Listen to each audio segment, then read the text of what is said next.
একটা প্রশ্ন দিয়ে শুরু করি। আপনি যদি ভাবেন একজন সাবেক প্রধানমন্ত্রী নিজের দেশেই ফিরতে চান, তাহলে তার প্রথম অধিকার কি হওয়া উচিত? বিমানবন্দর থেকে বাড়ি যাওয়া, নাকি আদালতে গিয়ে আত্মসমর্পণ করার সুযোগ? কিন্তু এবার যে দাবি সামনে এসেছে তা এই ধারণাকেই প্রশ্নের মুখে দাঁড় করিয়েছে। বাংলাদেশের আন্তর্জাতিক অপরাধ ট্রাইব্যুনালের চিফ প্রসিকিউটর দাবি করেছেন, শেখ হাসিনা বাংলাদেশে পা রাখা মাত্রই তাকে গ্রেফতার করা হবে, আত্মসমর্পণের সুযোগও থাকবে না। অন্যদিকে শেখ হাসিনা এর আগে ঘোষণা করেছেন যে তিনি ডিসেম্বরে বাংলাদেশে ফিরবেন। তাহলে এখন সবচেয়ে বড় প্রশ্ন, তিনি কি সত্যিই ফিরবেন? আর ফিরলে কি ঘটতে পারে? আজকের ভিডিওতে আমরা শুধু খবর বলবো না, আমরা দেখব এই ঘটনার আইনি দিক কি, ভারত বাংলাদেশ কূটনৈতিক সম্পর্কের সঙ্গে এর কি যোগ আছে, আর যারা গভর্নমেন্ট জবের প্রস্তুতি নিচ্ছেন তাদের জন্য কেন এই ঘটনাটি গুরুত্বপূর্ণ কারেন্ট অ্যাফেয়ার্স হতে পারে। কারণ আন্তর্জাতিক সম্পর্ক, আন্তর্জাতিক আইন, প্রত্যর্পণ, এক্সট্রাডিশন, ট্রাইব্যুনাল এসব বিষয় বিভিন্ন প্রতিযোগিতামূলক পরীক্ষায় আলোচনায় আসে।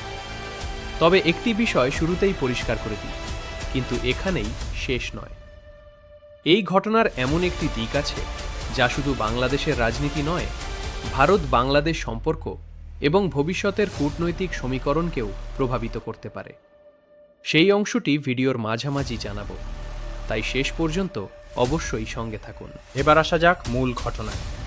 গত কয়েকদিনে বাংলাদেশের রাজনৈতিক অঙ্গনে সবচেয়ে বেশি আলোচনার বিষয় হয়ে উঠেছে শেখ হাসিনার সম্ভাব্য দেশে ফেরা। এই আলোচনার মধ্যেই সংবাদ মাধ্যমের সামনে বক্তব্য দেন বাংলাদেশের আন্তর্জাতিক অপরাধ ট্রাইব্যুনালের চিফ প্রসিকিউটর মোহাম্মদ আমিনুল ইসলাম। তার বক্তব্য অনুযায়ী শেখ হাসিনা যদি বাংলাদেশে ফেরেন তাহলে তাকে সাধারণ নাগরিকের মতো স্বাধীনভাবে দেশে প্রবেশ করতে দেওয়া হবে না। তিনি আরও দাবি করেন, শেখ হাসিনা বর্তমানে ভারতে অবস্থান করছেন এবং বাংলাদেশে ফিরতে হলে বাংলাদেশ ও ভারতের মধ্যে প্রযোজ্য কূটনৈতিক ও আইনি প্রক্রিয়ার মাধ্যমেই ফিরতে হবে। সবচেয়ে আলোচিত অংশ ছিল তার এই বক্তব্য, বাংলাদেশের মাটিতে পা রাখা মাত্রই তাকে গ্রেফতার করা হবে। এছাড়াও তিনি বলেন, ডিসেম্বরে ফিরবেন নাকি অন্য সময় ফিরবেন সেটা শেখ হাসিনার সিদ্ধান্ত হতে পারে, কিন্তু তদন্তকারী সংস্থা তাকে এখনই চায়, এমনটাই তার দাবি। আরও একটি মন্তব্য নিয়ে সামাজিক মাধ্যমে ব্যাপক আলোচনা শুরু হয়েছে। তিনি শেখ হাসিনার উদ্দেশ্যে বলেন, কোনো ধরনের স্ট্যান্ডবাজি করবেন না, দেশে নতুন করে অস্থিতিশীল পরিস্থিতি তৈরি করার চেষ্টা করবেন না। এই বক্তব্য প্রকাশ্যে আসার পর থেকেই বাংলাদেশে নতুন করে রাজনৈতিক বিতর্ক শুরু হয়েছে। কিন্তু এখানে একটি গুরুত্বপূর্ণ বিষয় মনে রাখা দরকার। চিফ প্রসিকিউটরের এই বক্তব্য তার ও সংশ্লিষ্ট কর্তৃপক্ষের অবস্থান তুলে ধরে। শেখ হাসিনা অতীতে তার বিরুদ্ধে আনা অভিযোগগুলো অস্বীকার করেছেন, ফলে বিষয়টি রাজনৈতিক ও আইনি দুই দিক থেকেই বিতর্কিত এবং বিভিন্ন পক্ষের অবস্থান রয়েছে। কিন্তু প্রশ্ন হচ্ছে, চিফ প্রসিকিউটর হঠাৎ এত কঠোর বক্তব্য দিলেন কেন? এর উত্তর জানতে আমাদের ফিরে যেতে হবে 2024 সালের আগস্ট মাসে, যেখান থেকে এই পুরো ঘটনার নতুন অধ্যায় শুরু হয়। কোনো বড় রাজনৈতিক ঘটনাকে বুঝতে হলে তার টাইমলাইন জানা খুবই জরুরি। তাই এবার ধাপে ধাপে দেখে নেওয়া যাক কিভাবে পরিস্থিতি আজকের অবস্থায় পৌঁছেছে। 2024 সালের জুলাই বাংলাদেশে ছাত্র আন্দোলন শুরু হয়। এরপর দেশের বিভিন্ন স্থানে সংঘর্ষ, সহিংসতা এবং আইন শৃঙ্খলা পরিস্থিতি নিয়ে ব্যাপক বিতর্ক তৈরি হয়। আন্তর্জাতিক মহলেও বিষয়টি নিয়ে আলোচনা শুরু হয়। 5 অগস্ট 2024 রাজনৈতিক পরিস্থিতির মধ্যে শেখ হাসিনা বাংলাদেশ ছেড়ে ভারতে আসেন। এরপর থেকেই তিনি বাংলাদেশের বাইরে অবস্থান করছেন। পরবর্তী সময় বাংলাদেশের অন্তর্বর্তী প্রশাসনের সময়ে শেখ হাসিনা সহ আওয়ামী লীগের একাধিক নেতার বিরুদ্ধে বিভিন্ন মামলা ও তদন্ত শুরু হয়। বাংলাদেশের আন্তর্জাতিক অপরাধ ট্রাইব্যুনালেও একাধিক অভিযোগের বিচার প্রক্রিয়া এগোয়। বাংলাদেশের সংশ্লিষ্ট কর্তৃপক্ষের বক্তব্য অনুযায়ী এসব মামলার মধ্যে মানবতাবিরোধী অপরাধ সংক্রান্ত অভিযোগও রয়েছে। অন্যদিকে শেখ হাসিনা ধারাবাহিকভাবে তার বিরুদ্ধে আনা অভিযোগ অস্বীকার করেছেন। এটাই গুরুত্বপূর্ণ, এই ঘটনায় বিভিন্ন পক্ষের অবস্থান আলাদা, তাই পুরো বিষয়টি বুঝতে সব দিক জানা দরকার। 2026 শেখ হাসিনা ঘোষণা করেন যে তিনি ডিসেম্বরে বাংলাদেশে ফিরবেন, আর এই ঘোষণার পরই নতুন করে শুরু হয় জল্পনা। তিনি কি সত্যিই ফিরবেন? ফিরলে কি হবে? তাকে কি বিমানবন্দর থেকেই আটক করা হবে, নাকি আদালতে যাওয়ার সুযোগ পাবেন? এই প্রশ্নগুলোর মাঝেই চিফ প্রসিকিউটরের সাম্প্রতিক বক্তব্য কিন্তু এখানেই সবচেয়ে বড় প্রশ্ন। চিফ প্রসিকিউটর বললেন, বাংলাদেশে পা রাখা মাত্রই গ্রেফতার করা হবে। কিন্তু আইন কি সত্যি এভাবে কাজ করে? ভারত ও বাংলাদেশের মধ্যে এমন পরিস্থিতিতে কী ধরনের কূটনৈতিক ও আইনি প্রক্রিয়া থাকতে পারে? পরের অংশে আমরা এই বিষয়টি সহজ ভাষায় বিশ্লেষণ করব। এবার আসা যাক সবচেয়ে গুরুত্বপূর্ণ প্রশ্নে। অনেকেই ভাবছেন, যদি শেখ হাসিনা সত্যিই বাংলাদেশে ফেরেন তাহলে কি হবে? এর উত্তর এক লাইনে দেওয়া সম্ভব না, কারণ এই বিষয়টির সঙ্গে জড়িয়ে আছে আইন, কূটনীতি এবং প্রশাসনিক প্রক্রিয়া। প্রথমেই একটি বিষয় পরিষ্কার করা দরকার। চিফ প্রসিকিউটর যে বক্তব্য দিয়েছেন সেটি তাঁর ও বাংলাদেশের সংশ্লিষ্ট কর্তৃপক্ষের অবস্থান। বাস্তবে কি ঘটবে তা নির্ভর করবে সেই সময়কার আইনি ও প্রশাসনিক পদক্ষেপের ওপর। এখন প্রশ্ন হল, ভারত থেকে বাংলাদেশে ফেরার ক্ষেত্রে কী ধরনের বিষয় গুরুত্বপূর্ণ হতে পারে? সাধারণভাবে যদি কোনো ব্যক্তির বিরুদ্ধে একটি দেশের আদালতে মামলা বা বিচার প্রক্রিয়া চলতে থাকে এবং তিনি অন্য দেশে অবস্থান করেন, তাহলে দুই দেশের মধ্যে বিভিন্ন আইনি ও কূটনৈতিক প্রক্রিয়া প্রাসঙ্গিক হতে পারে। ঠিক কোন প্রক্রিয়া প্রযোজ্য হবে তা নির্ভর করে মামলার অবস্থা, সংশ্লিষ্ট আইন এবং দুই দেশের সরকারি সিদ্ধান্তের ওপর। অর্থাৎ এটি শুধু একটি রাজনৈতিক বিষয় নয়, এটি আন্তর্জাতিক সম্পর্কেরও একটি গুরুত্বপূর্ণ আলোচ্য। কিন্তু এখানেই শেষ নয়।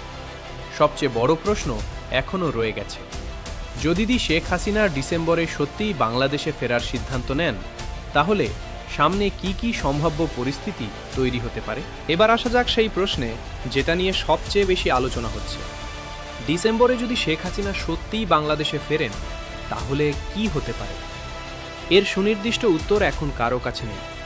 তবে বর্তমান পরিস্থিতি এবং প্রকাশ্যে দেওয়া বক্তব্যের ভিত্তিতে কয়েকটি সম্ভাব্য পরিস্থিতি নিয়ে আলোচনা করা যায়। সিনারিও 1, দেশে ফিরে আইনি প্রক্রিয়ার মুখোমুখি হওয়া। চিফ প্রসিকিউটরের বক্তব্য অনুযায়ী দেশে ফিরলে শেখ হাসিনাকে গ্রেফতার করা হতে পারে, এটি তাঁদের দাবি। যদি এমন পরিস্থিতি তৈরি হয়, তাহলে পরবর্তী পদক্ষেপ হবে আদালত ও সংশ্লিষ্ট আইনি প্রক্রিয়ার মাধ্যমে নির্ধারিত হওয়া।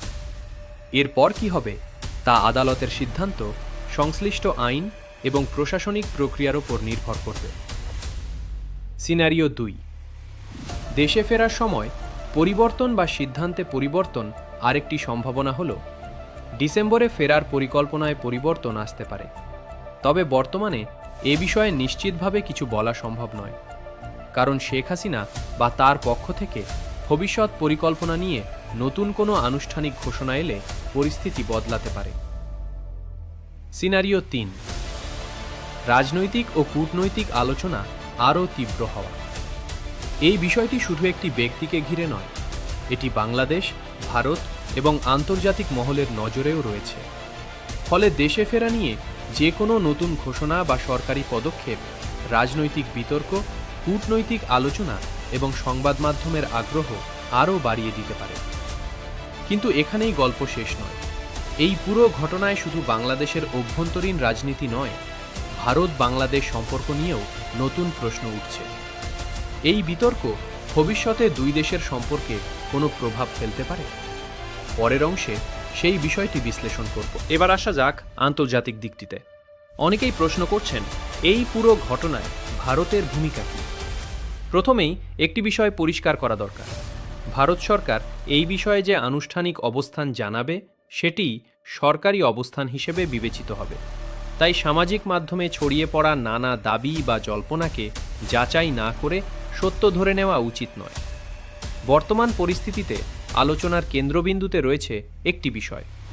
যদি কোনো দেশের সাবেক প্রধানমন্ত্রী অন্য দেশে অবস্থান করেন এবং তাকে ঘিরে নিজ দেশে বিচার প্রক্রিয়া চলতে থাকে, তাহলে বিষয়টি স্বাভাবিকভাবেই কূটনৈতিক আলোচনার অংশ হয়ে উঠতে পারে। কিন্তু সামনে কি? এখন সবচেয়ে বড় বিষয় হল ডিসেম্বর যত এগিয়ে আসবে ততই এই ইস্যু নিয়ে নতুন রাজনৈতিক বক্তব্য, সরকারি প্রতিক্রিয়া এবং সংবাদ মাধ্যমে নতুন তথ্য সামনে আসতে পারে। তাই একটি খবর দেখে চূড়ান্ত সিদ্ধান্তে পৌঁছানোর পরিবর্তে ধারাবাহিকভাবে আপডেট অনুসরণ করাই যুক্তিযুক্ত। একদিকে শেখ হাসিনা জানিয়েছেন তিনি ডিসেম্বরে বাংলাদেশে ফেরার ইচ্ছা প্রকাশ করেছেন। অন্যদিকে বাংলাদেশের আন্তর্জাতিক অপরাধ ট্রাইব্যুনালের চিফ প্রসিকিউটর প্রকাশ্যে দাবি করেছেন তিনি দেশে ফিরলে তাকে গ্রেফতার করা হবে এবং আত্মসমর্পণের সুযোগ থাকবে না। এই দুই অবস্থানের মাঝেই এখন সবচেয়ে বড় প্রশ্ন, ডিসেম্বরে আসলে কি ঘটবে? এর উত্তর আজ কেউ নিশ্চিতভাবে দিতে পারে না, কারণ ভবিষ্যতের যে কোনো পদক্ষেপ নির্ভর করবে সংশ্লিষ্ট আদালত, সরকারি সিদ্ধান্ত, প্রশাসনিক ব্যবস্থা এবং সেই সময়কার বাস্তব পরিস্থিতির উপর। তাই এই ধরনের বড় রাজনৈতিক খবর দেখার সময় একটি বিষয় সবসময় মনে রাখুন, খবর, মতামত এবং বিশ্লেষণ এই তিনটি এক জিনিস নয়। আমাদের চেষ্টা থাকে তথ্যভিত্তিকভাবে বিষয়টি আপনাদের সামনে তুলে ধরা, যাতে আপনারা নিজেরাও বিষয়টি বুঝে মত গঠন করতে পারেন। আর যদি এই ধরনের geopolitics plus current affairs plus government job exam analysis নিয়মিত দেখতে চান, তাহলে ভারতবন্ধু চ্যানেলটি সাবস্ক্রাইব করুন। পরের ভিডিওতে আবার দেখা হবে। ধন্যবাদ।